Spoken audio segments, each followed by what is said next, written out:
जय माँ, जय माँ, जय माँ शारदा। माँ के एक भक्त जो कि माँ से मिलने के लिए आए हुए थे और वहीं पे माँ के समक्ष वे इतने भाव विभोर हो गए थे कि उनसे एक छोटी सी गलती हो गई और जिसकी वजह से वो बहुत शर्मिंदा हुए। तो आइए पहले हम उस प्रश्न को जान लें।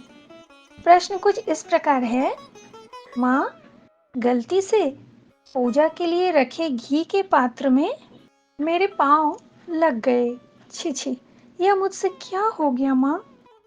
साथियों, माँ के पास उनके दर्शन के लिए और उनसे आशीर्वाद पाने के लिए एक 16-17 वर्ष का युवक जिसका नाम ललित था, माँ से मिलने आया था। वह माँ की भक्ति से ओत-प्रोत हो रहा था।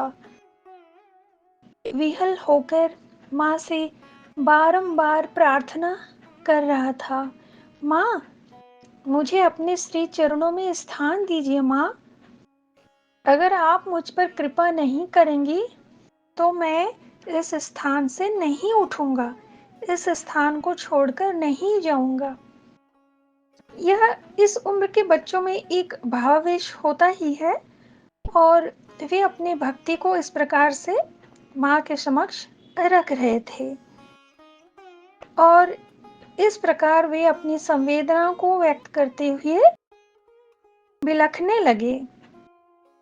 वह इस प्रकार रोने लगे कि अचानक उनका पांव पास ही में रखे एक घी से भरे हुए मटके में लग गया। होता है ना कि पास में ही घी से भरा हुआ मटकी था, उसमें अचानक से भूलवश इस भक्त का पांव लग गया। इस घटना के घटते ही ललित और ज्यादा शर्मिंदा और परेशान हो गए। वे और भी शर्मिंदा हो उठे और अपने आप को धिक्कारने लगे। वे कहने लगे, यह मुझसे क्या हो गया, मैं ये क्या भूल कर बैठा। माँ, ये जरूर किसी भक्त ने आपको पूजा के लिए यह घी से भरा मटका प्रदान कर गया था और उसी पवित्र घी के मटके में मेरे अशुभ पांव लग गए। छी छी, यह मैं क्या कर बैठा माँ। यह कहते हुए ललित बहुत दुखी हो गए। एक तो वह अपनी भक्ति से पहले से ही ओतप्रोत थे और माँ से आश्रय मांग रहे थे और दूसरा हुआ ये कि उनका पांव गलती से उस घी से भरे हुए मटके में लग गया। उनको क्रमशः अपराध बोध होने लगा।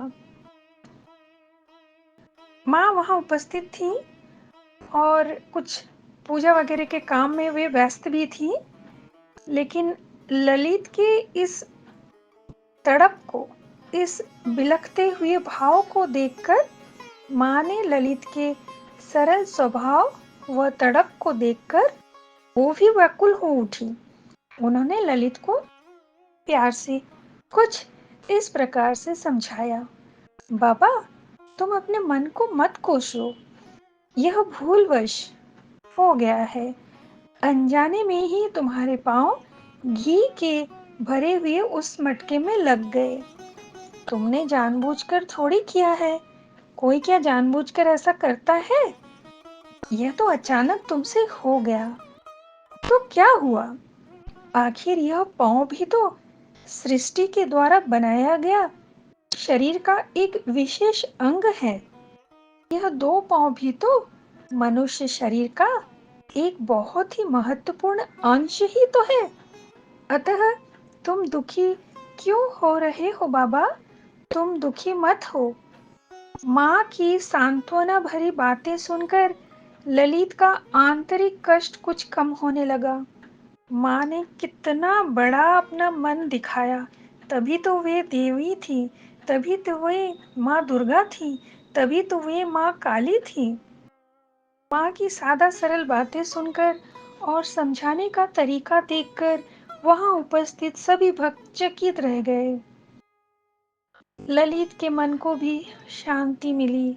उसने माँ को प्रणाम किया और माँ से बोला, माँ, आप मुझे आशीर्वाद दीजिए। माँ ने ललित के सर पर अपना हाथ रखकर मुस्कुराते हुए कहा, ठाकुर तुम पर कृपा करेंगे बाबा। साथियों, माँ की सरलता, सहजता को देखकर उपस्थित सभी भक्त दंग रह गए।